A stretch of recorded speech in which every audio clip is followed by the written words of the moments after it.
was 2 days or weeks, I don't remember. I remember. Oh yeah, here it is. I don't really remember very much about it. Dad, tomorrow, what do you remember? I remember seeing my double eating all the biscuits. I was getting wet. So I thought maybe I should be eating the biscuits and the double can get wet. But yeah, I was telling the crowd earlier, I was very nervous on my first day working with you when you came to see the army.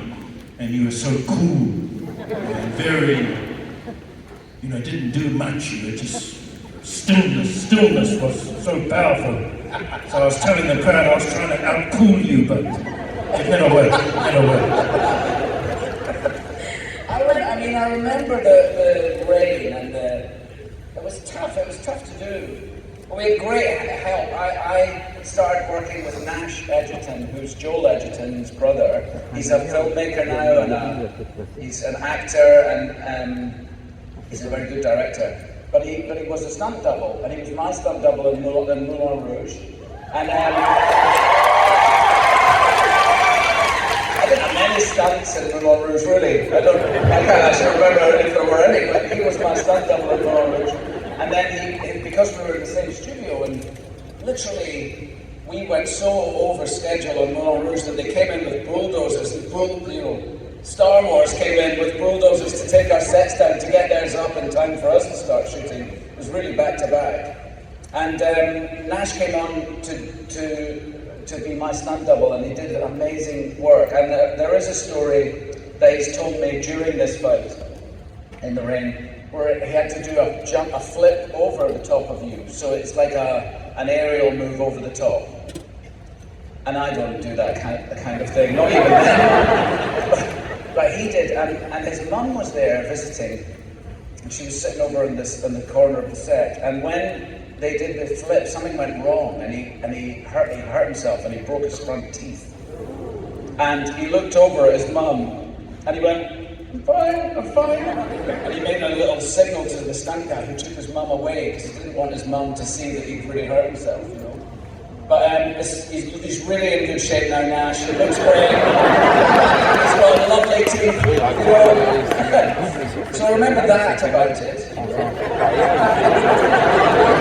I maybe remember our scene in the doorway. That's the story I remember. Have you told that story? No, but you told that story here. Tell it. I told it, before. Did you tell it in this room? Not yet, no. Okay. Shall I tell it? George, when I come to their door, the first time I meet you, you open the door, George wanted you to look sort of suspicious of me, And you were only wee. How old were you when we did that? Yeah, 13. 13. So, we did a few takes, and George was like, wasn't quite, get it more suspicious. And I just leant down to him and I went, when I open the door, act like I've done a terrible fart. And he went, and I said, just try it. So the next take, he opened the door and he looked at me like, and I took the words. Now, put it on. You weren't mad at anything now and then? No, I couldn't help him for real, but... These are the stories people hear, trust me. Well, Hayden, and there's times...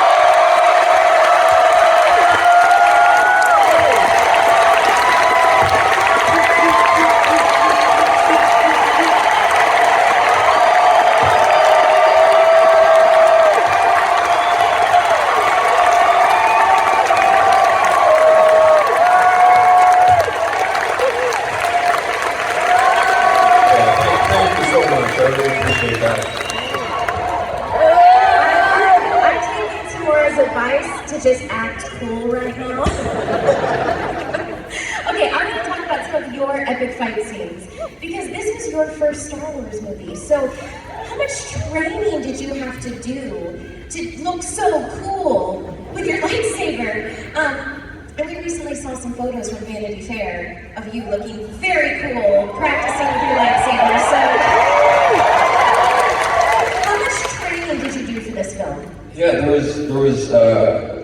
quite a bit of lightsaber training, and for me that was always like the most fun. You know, we flew out to Australia where we filmed probably 2 months before we started filming, and we went to Jedi training camp, and it was like the most fun you can imagine. And our amazing stunt coordinator, Nick Gillard, his contribution to the prequels, just, you know, you can't say enough about it, was just, you know, incredible at what he did, and sort of made it not only fun, but really easy. And you know, these fights are choreographed like elaborate dances, and you just sort of learn where your feet are supposed to go, and you know, you learn it in sections, and you sort of take it bit by bit. But yeah, I mean, that was sort of, you know, where Ewan and I got to spend a lot of time together and sort of form our early bond, and just so much fun. Well, so that's my next question, because y'all have the most epic romance. And tell us about forming that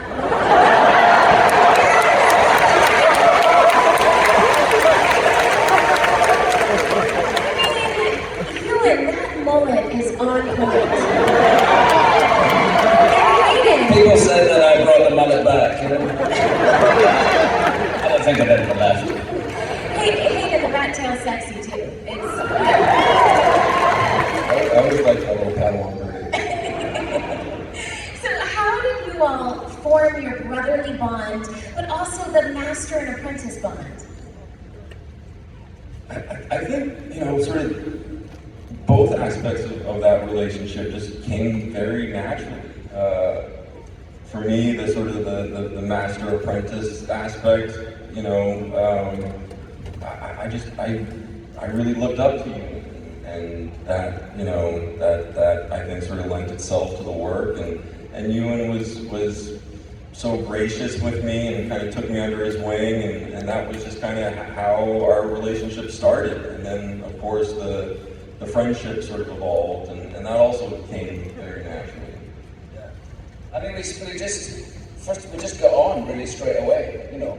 And we spent a lot of time, like we talked about, in the fight club, in the fight gym. And that's a really good way to get to know somebody. You know, to fight with each other, you have to really trust each other. You can't get it wrong. You have to trust each other not to make the wrong move, because you can hurt each other. You know, in those days we were fighting with metal. The lightsabers were made of metal. I don't know, some kind of alloy. I can't remember what it was. Aluminum tubing, like stand up. But by the time we finished each take, the lightsabers were bent. You know, because you really have sort of full contact with each other. So if you get that wrong, you can hurt each other. So you have to have a level of trust, and that's sort of where we started working together, was in that fight gym with Nick, you know, with Nick Gillard. And then, but also we just were away. We were in Australia, and we were away from home, and so we spent a lot of time together offset as well, and we just got, you know, really close. Yeah.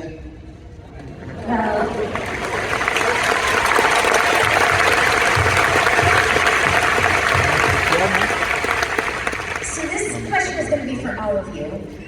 We'll start here with both Hayden and Ewan. And first of all, I have to say, this is a spoiler-free zone, but congratulations on Kenobi.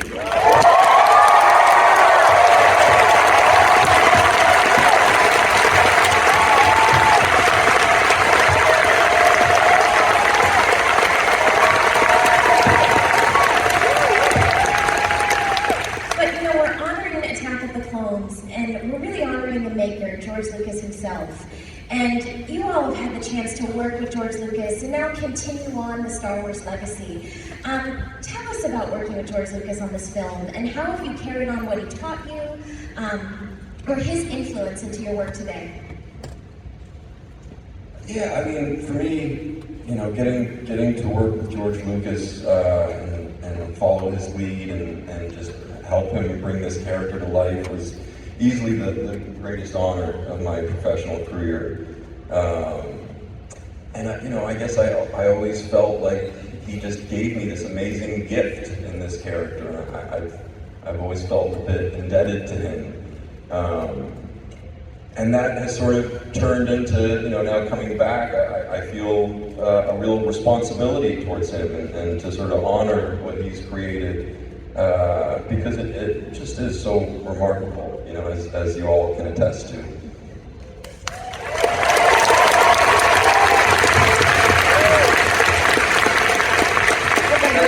Yeah, I mean, what George, I don't even know if George can describe what he created, it's his world.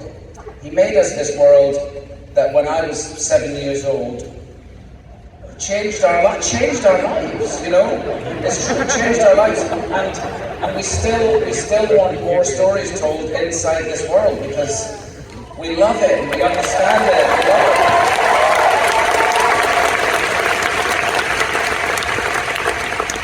And I also like working with George. I had some moments with George. When you got to make George laugh, he can really go, And it's very business-like most of the time, but sometimes you can crack him with a laugh, and he just goes and those are my favorite moments to remember about George when he's just couldn't stop laughing. Well, one of my favorite ones, you just reminded me, he was 7, I don't know how old, but still, but then we're in a scene, and suddenly you're saying, I can't believe I'm in a scene with C-3PO, and it's not your accent, and I think, I can't believe I'm in a scene with you. Absolutely true. But one of the things it gave me to George was, normally on these films, I would arrive fully suited up for the first impact, as it were, on the crew and everybody around. And several times I heard George say, now Star Wars has arrived.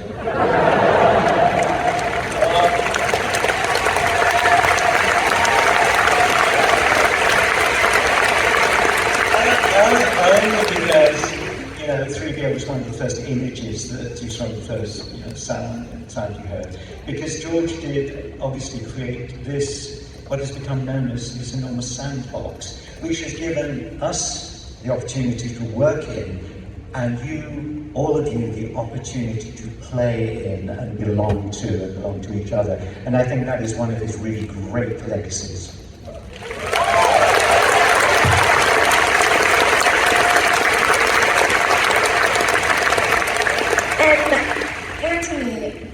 You're very humble, but you have been here from the beginning, and I think Anthony Daniels deserves